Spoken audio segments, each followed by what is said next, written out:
जहाजों से फीस वसूलने की तैयारी में है ईरान।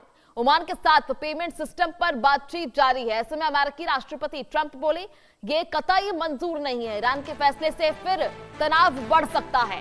तो न्यूयॉर्क टाइम्स की रिपोर्ट के मुताबिक ईरान हॉर्मुज पर अब टोल वसूलने की तैयारी कर रहा है। ऐसे में दरअसल ईरान की ओर से बनाई गई पर्शियन गल्फ स्ट्रेट अथॉरिटी ने कहा कि उसने हॉर्मुज स्ट्रेट के मैनेजमेंट सुपरविजन एरिया की सीमा तय कर दी।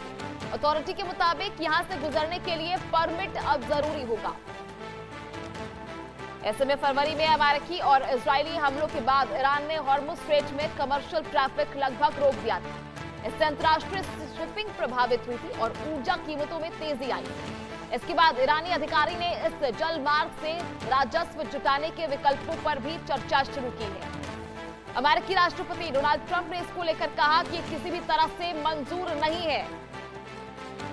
ऐसे में लगातार तनाव की स्थिति बढ़ती जा रही है। एक तरफ ईरान अब हॉर्मुज स्ट्रेट को लेकर फीस वसूलने की तैयारी कर रहा है, दूसरी तरफ अमेरिकी राष्ट्रपति डोनाल्ड ट्रंप ने कहा कि हॉर्मुज स्ट्रेट अंतर्राष्ट्रीय जलमार्ग है और यहां किसी तरह का टोल नहीं होना चाहिए। विदेश मंत्री मार्को रूबियो ने भी इसका विरोध किया। ऐसे में लगातार जब युद्ध विराम को लेकर चर्चा हो रही है और समझौते को लेकर चर्चा हो रही है, जहां ईरान लगातार अमेरिका के दिए हुए प्रस्ताव पर सोच रहा है, उसको समझने की कोशिश कर रहा है और उस पर जो है समझौता करने की कोशिश की जा रही है। ऐसे में ये खबर जो है फिर से तनावपूर्ण स्थिति बढ़ा सकती है। हालांकि इसको लेकर राष्ट्रपति ट्रंप ने साफ कर दिया कि ये कतई मंजूर नहीं है, किसी भी तरह से अंतर्राष्ट्रीय जलमार्ग पर किसी भी तरह की फीस अब वसूली नहीं जा सकती। ऐसे में हॉर्मुज में जहाजों से फीस वसूलने की तैयारी में ईरान था, जिसको लेकर फिलहाल ट्रंप ने भी अपना पक्ष साफ रखा है। इसी के साथ अमेरिकी विदेश मंत्री मार्को रूबियो ने भी ईरान की इस योजना को अस्वीकार्य बताया। उनका कहना है कि अगर ईरान ने टोल सिस्टम लागू किया तो इससे शांति समझौते पर असर पड़ सकता है, यानी आने वाले समय में यह तनाव और ज्यादा बढ़ सकता है। इस युद्ध विराम और समझौते को लेकर लगातार बातचीत चल रही है और रिपोर्ट्स के मुताबिक ईरान अमेरिका के प्रस्ताव पर सोच विचार कर रहा है और दोनों देशों के बीच समझौते की कोशिश भी की जा रही है। लेकिन हॉर्मुज स्ट्रेट को लेकर ये विवाद एक बार फिर से बढ़ता हुआ दिखाई दे रहा है, एक बार फिर से गहराता हुआ दिखाई दे रहा है। तो लगातार अब हॉर्मुज स्ट्रेट पर लेकर तनातनी जो है वो बनी हुई है। हॉर्मुज स्ट्रेट को लेकर जहां ईरान अब टोल वसूलना चाहता है, इससे पहले भी कई बार जो है ईरान इसको लेकर चर्चा कर चुका है।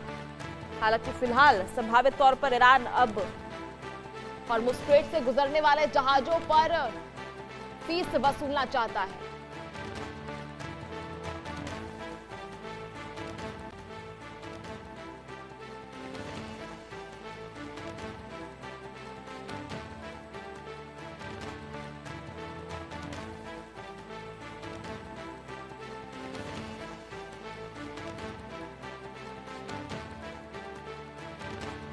ऐसे में लगातार अब ओमान के साथ पेमेंट सिस्टम को लेकर ईरान की बातचीत जारी है और अमेरिकी राष्ट्रपति का साफ कहना है कि ये अब किसी भी कीमत पर मंजूर नहीं है।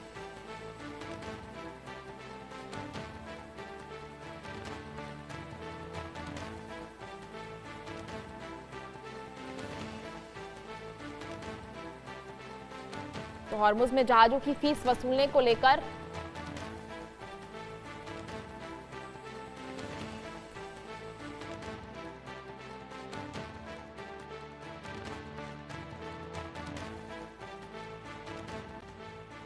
तनावपूर्ण स्थिति बनी हुई है।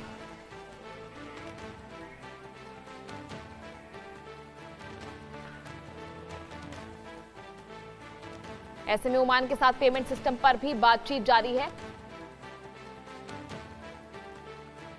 और लगातार इसको लेकर तनावपूर्ण स्थिति बनी हुई। अब देखना यह होगा कि क्या कुछ जो है इस पर ईरान का पक्ष होता है, क्योंकि अमेरिका ने तो साफ कह दिया है इसको लेकर कि किसी भी तरह से अब फीस वसूलना जो है वो मुमकिन नहीं है, क्योंकि ये जो है अंतर्राष्ट्रीय जलमार्ग है और इसमें किसी भी तरह की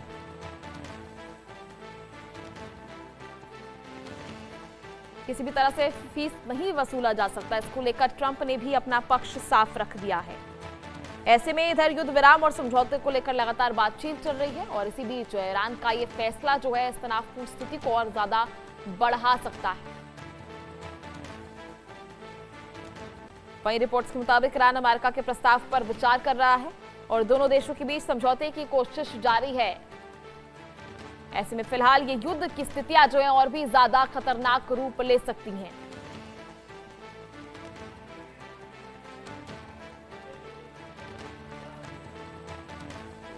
चलिए ठीक है, ज्यादा जानकारी के लिए हमारे सहयोगी अजय चांडियाल इस वक्त हमारे साथ लाइव जुड़ गए हैं। अजय, किस तरह की स्थितियां बनती हुई नजर आ रही हैं? लगातार प्रस्ताव पर चर्चा भी हो रही है और एक तरफ ईरान अपने नए नियम भी बना रहा है, टोल वसूलने की, फीस वसूलने की तैयारी भी की जा रही है स्ट्रेट ऑफ हॉर्मुज पर।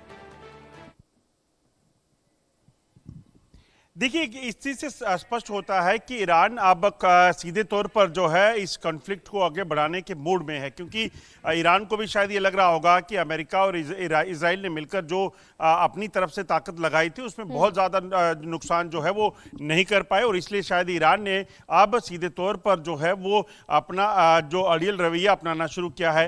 शायद इससे वो अपने जो नुकसान हुआ है उसकी भरपाई करना चाहता है, और क्योंकि उसे पता है कि स्ट्रेट ऑफ हॉर्मुज से ही तमाम जो देशों में फ्यूल गैस जो है वो जाता है, ट्रेड होता है, तो ऐसे में अगर उस पर वो शुल्क लगाता है तो उससे उसको फायदा हो सकता है। अभी जो जानकारी मिल रही है, ईरान इस पर जो है वो फी वसूलने के चक्कर में है और इसी को लेकर ओमान से बातचीत का सिलसिला शुरू हुआ है, और माना यह जा रहा है कि बाकी देशों के लिए भी इसी तरह का प्लान ईरान जो है वो कर सकता है।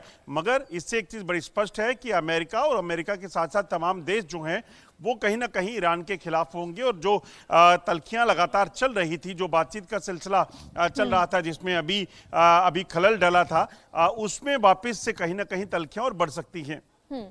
ठीक है अजय, जिस तरह से फिलहाल लगातार स्थितियां बन रही हैं, ऐसे में अगर ये फीस वसूली जाती है, हालांकि अमेरिका तो इसके सख्त खिलाफ है, अगर किसी भी तरह से ईरान के द्वारा ये फीस लगाई जाती है हॉर्मुज स्ट्रेट में आने वाले जहाजों को लेकर, तो वैश्विक परिस्थिति पर क्या कुछ जो है अब इसका असर पड़ने वाला है, क्योंकि लगातार भारत भी इससे जुड़ा हुआ है? देखिए बिल्कुल, अगर इस पे शुल्क लगता है तो सीधे तौर पर अमेरिका और इजराइल इसके खिलाफ होंगे। दूसरी अहम चीज ये कि इसका असर दुनिया में होगा, भारत में भी इससे नुकसान ये होगा कि महंगाई दर जो है वो लगातार बढ़ती चली जाएगी। ईरान का इसमें जो शुल्क जो कर वसूलने का मामला है, उसके पीछे उसका जो नुकसान हुआ है जंग के दौरान, वो उसकी भरपाई सोच रहा है, अपने फायदे के लिए सोच रहा है, क्योंकि अगर वो एक बार यहाँ पे कर लगा लेगा तो फिर आने वाले लंबे समय तक वो जारी रहेगा, फिर उसे बदलना नामुमकिन हो जाएगा। और इसी चीज को ईरान जानता है कि अगर ये मैं इंप्लीमेंट कर लेता हूं तो फिर यकीनन उसका फायदा होगा। दूसरी चीज ये कि इससे वो डायरेक्ट चुनौती अमेरिका को देने वाला है, क्योंकि अमेरिका ने इस चीज को लेकर पहले ही ऐतराज जताया था, और ये खाली अमेरिका नहीं, क्योंकि इसके साथ साथ इजराइल और कई ऐसे देश होंगे जो इस चीज को लेकर ऐतराज जता सकते हैं। ठीक है, जो जिस तरह से फिलहाल देखा जा रहा है कि स्थितियां जो है और भी ज्यादा गहराती जा रही है, एक तरफ लगातार जो है समझौते की तैयारी की जा रही है, ऐसे में देखना ये होगा कि फिलहाल आगे क्या कुछ परिस्थितियां बनती है। ऐसे में अगर ये परिस्थितियां बनती रही तो आगे किस तरह से इसे देखा जा सकता है? क्या ये किसी वैश्विक नियम का उल्लंघन नहीं है? अगर सारे फैसले ईरान और अमेरिका ही लेने लगे इंडिविजुअली, तो क्या किसी तरह की ये वैश्विक नियमों का उल्लंघन नहीं माना जाएगा? देखिए बिल्कुल, अगर आप देखें तो कहीं ना कहीं ये जो इंटरनेशनल लॉज हैं उसका उल्लंघन है, मगर उसके साथ साथ अब ईरान जो ये स्टेप लेने की कोशिश कर रहा है उसके पीछे, जैसा मैंने कहा, कि वो कहीं ना कहीं ईरान से डायरेक्ट जो है वो पंगा लेना चाहता है। दूसरी चीज, ईरान जो है वो अमेरिका से पंगा लेना चाहता है, और अमेरिका भी इस चीज को टॉलरेट नहीं करेगा। और एक चीज और आपको बता दूं कि इस कर को लगाकर वो फिर आने वाले लंबे समय के लिए, सदियों के लिए जो है इसको इंप्लीमेंट करके इस पे फायदे लेगा। तो ये ईरान की जो स्ट्रेटजी यहाँ पे हो सकती है, क्योंकि ईरान को पता है कि ये जो बॉटलनेक है ये उसके हाथ में है। अगर ये बंद होता है तो यकीनन दुनिया के कई देशों का इसका नुकसान जो है उठाना पड़ेगा, झेलना पड़ेगा। शुक्रिया आपका जुड़ने के लिए, तमाम जानकारी साझा करने के लिए।